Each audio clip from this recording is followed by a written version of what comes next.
Jai Mahamaya Ki Jai, Bule Baba Ki Jai. In our last discourse, we heard about the demon Tamara going to the Divine Mother and telling her all kinds of interesting things about how she should become the wife of the demon Mahishasura.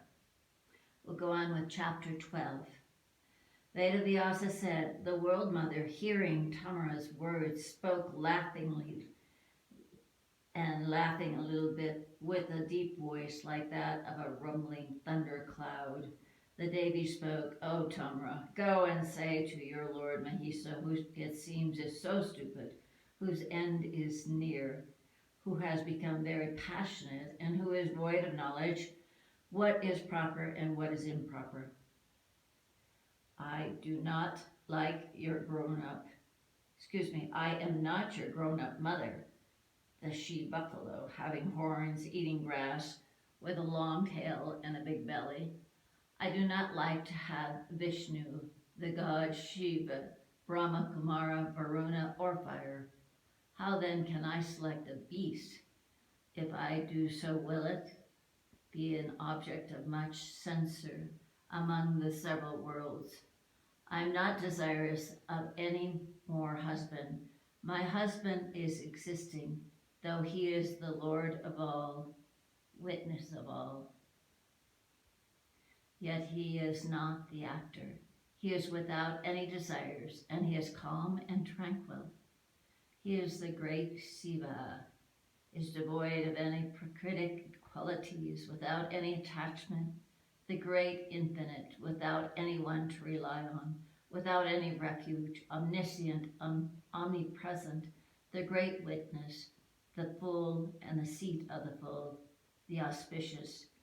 He is the abode of all, capable to do all, the peaceful, capable to create everything, and he is seeing everywhere. How can I then leave him and try to serve this dull-witted Mahishasura, the buffalo?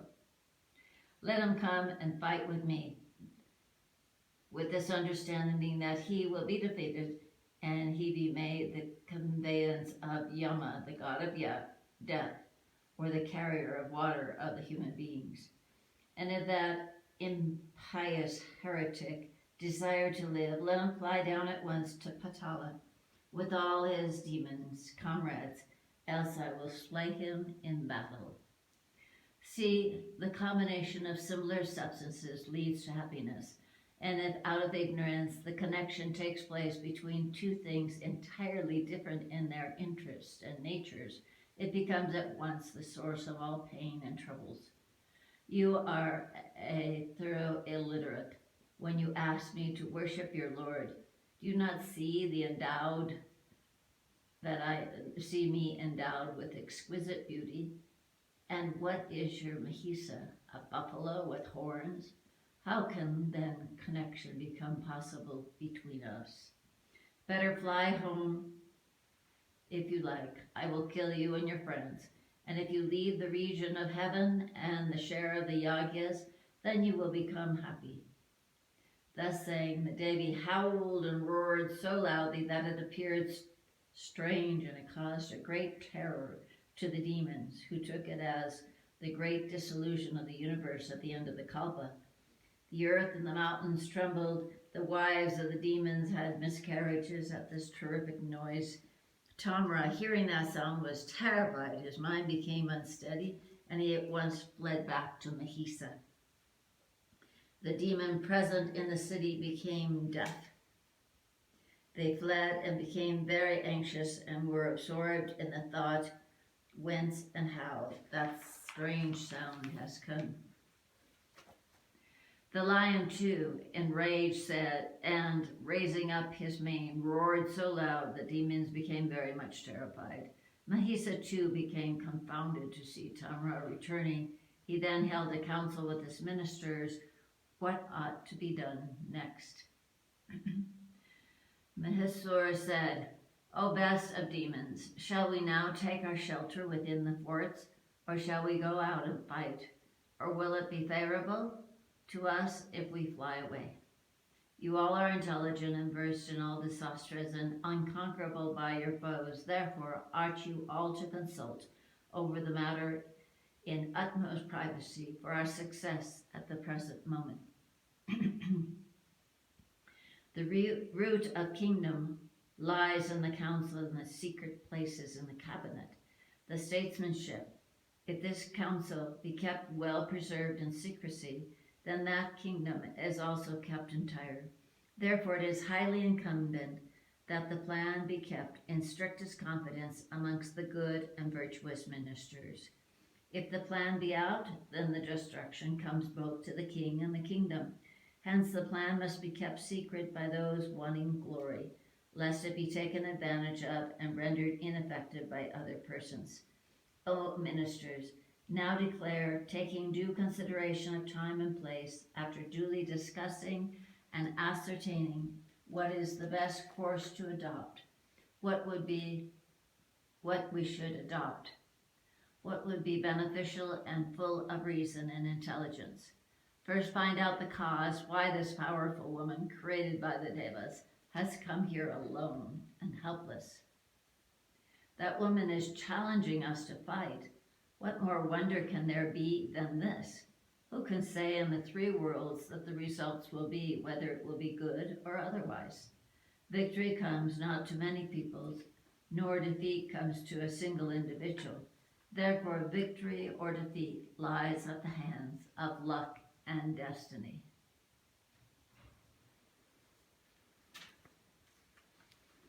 Those who plead for peace, policy, statesmanship, they say that it is fate. In there who has seen fate, no one has seen his appearance. It may be argued that there may exist such a thing as fate, to which it might be replied, what proofs are there for such an existence? Thus the weak persons alone hold it out as their only hope. Nowhere are seen energetic persons who can fulfill their ends by their own efforts, by those who enroll themselves under fate. Therefore effort, energy are the words of the heroes, and fate is the word of the coward. You should all consider today these subjects fully and intellectually, and then decide what are we to do. Thus hearing the king, the famous Vidalaksa, with folded hands spoke thus, O king, first it should be definitely ascertained whose wife is she, this woman possessing large eyes. Whence and for what purpose has she come here? Next, what ought to be done should be decided.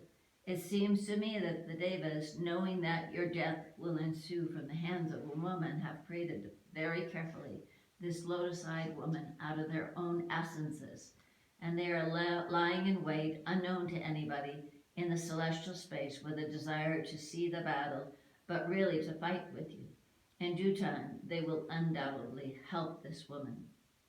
When the war will ensue, Vishnu and the other Devas will put this woman in front and slay us all. Whereas this Devi will slay you. This is their earnest desire, O king.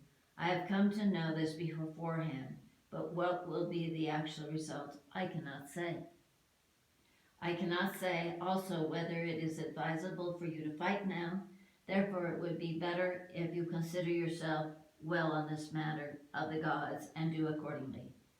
Our duty, the duty of your servants, lies in this, that we should sacrifice at any moment our lives for the preservation of your prestige, and to enjoy with you whenever you are enjoying. But, O king, it is extremely advisable to ponder over this very carefully when we see that this woman, though alone, is challenging us to fight, who are armed with powerful soldiers. Durmaka said, O king, I know for certain that we will not get victory in this battle. Still, we ought not to show our backs, for that would lead us to sheer disgrace. Even in our encounter with Indra and other Devas, we did nothing hateful and blamable. Then how can we, any of us, fly away when we come face to face with a helpless woman? Therefore, fight we must, this is certain. Let whatever happens, what is inevitable, come to pass. Thus considered, what need we care for the results. If we die in the battle, we will get name and fame. If we be victorious, we will get happiness. Thus thinking both the cases, we must fight today. Death is inevitable when our longevity expires. Our prestige will suffer if we fly away.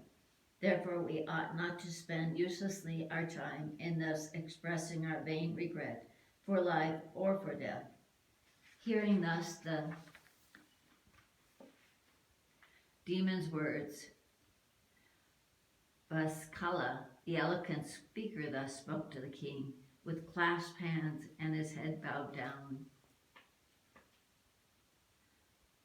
He said, O king, you need not think thus in agony with this unpleasant affair. Alone I will kill that Chandika of unsteady eyes.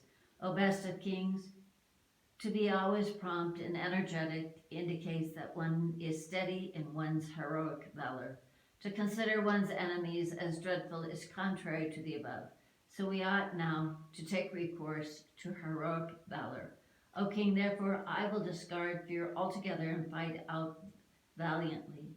I will no doubt send Chandika in the battlefield to the abode of death.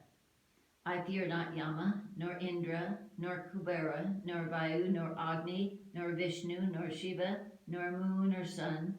I do not fear any of them. What fear can I then entertain of that vain, arrogant woman who has got none to support her? I will kill her with these arrows sharpened with stone. You can see today the powers of my arms and enjoy peace. You will not have to go to battle any more to fight with her. Baskala, having said thus to the Lord Mahisa in a haughty spirit, Durdhara bowed down and said thus, O Lord of the earth, let the purpose be whatsoever, with which the beautiful Devi, with 18 hands, the creation of the gods, may come hither. I will banish her. O king, I think it is simply to terrify you, as the Suryas have thus created this Maya woman. Therefore, do you forsake your delusion by knowing this merely as a scare. O king, such is the statesmanship. Now hear about the workings of the ministers. Ministers in this world are of 3 kinds, sattvic, rajasic, and tamasic. Those ministers in whom the sattvic quality is predominant, they perform their master's duties according to their own strength. The sattvic ministers are well versed in the mantras, sastras, the policies and statesmanship, virtuous and one-pointed in their thoughts. They never do any injury to their king, and they fulfill their own purposes. The rajasic ministers are of a different sort. They are always after their own interests. At times, whenever they like, they do the state duties. The tamasic ministers always look of their own interests out of their greedy nature. They serve their ends even by ruining the regal interest. It is this tamasic ministers that are influenced by the bribes from the enemies become separated at their hearts from their own masters and give out the secret to the enemies while staying in their homes. They always advise alienation policy like the sword sheathed in a scabbard. And when the time of war comes, they always frighten their masters. Therefore, O king, never put your trust on ministers. If you do so, they will always hinder you in your actions and counsels. What harm cannot be done by those ministers that are treacherous, greedy, deceitful, and void of any intelligence, and always addicted to vicious acts when they are trusted. Therefore, O king, I will go myself to the battle and serve your purpose. You need not be at all anxious in this matter. I will soon bring before you that vicious woman. I will do your actions by my own strength and powers. Let you be calm and look at my strength, fortitude, and valor. Here ends the 12th chapter of the 5th book on the holding of council by Mahisura in Srimad Devi Bhagavatam of the Mahapurana, 18,000 shlokas by Maharishi Veda Vyasa. Jai Mahamaya ki jai, Bole Baba ki jai.